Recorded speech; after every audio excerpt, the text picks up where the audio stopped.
Maka persiapkan diri kita, akhul Islam. Persiapan berupa makanan bukan. Persiapkan batin kita. Kalau Nabi SAW ketika hendak di Isra Mi'rajkan, ya, dicuci dulu hatinya. Kata para ulama, apa hikmahnya? Kenapa Rasulullah SAW sebelum di Isra Mi'rajkan dicuci dulu hatinya, dibersihkan, dimasukkan padanya apa? Keimanan, dikeluarkan padanya kotorannya.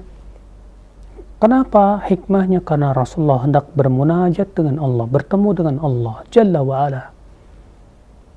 Berarti akhal Islam, agar kita nanti di bulan Ramadan, munajat kita benar-benar bisa murni di bulan Ramadan, bersihkan dulu hati kita. Dengan cara apa? Kita bertaubat kepada Allah.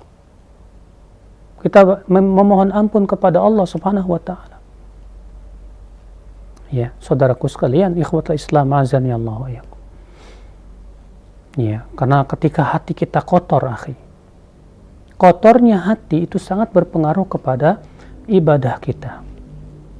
Ketika hati kita kotor, ibadah kita pun akan terkotori.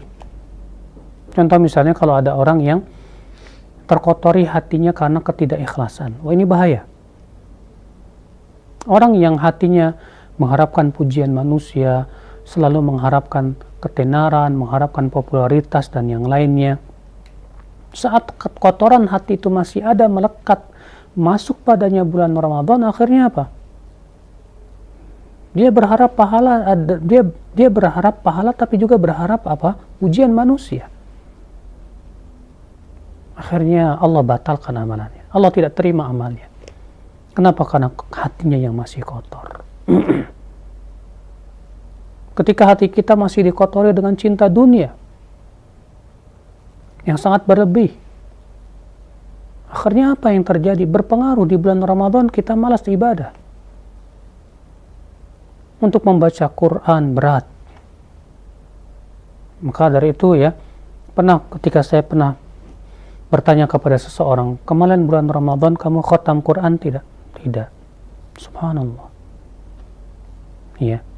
Sampai untuk mengkhatam Quran walaupun sekali di bulan Ramadan berat. Kenapa demikian? Karena hatinya masih kotor, akhi. Padahal, akhi, ya, hati yang bening akan menyebabkan apa? Akan menyebabkan dia menginginkan kebaikan terlebih. Sedangkan hati yang terkotori dengan cinta dunia dan syahwat mengakibatkan apa? Menginginkan dunianya lebih daripada beramal saleh. Saudaraku sekalian, ikhwatal iman, saudaraku seiman, maka berusahalah ya akhi, kita minta ampun kepada Allah.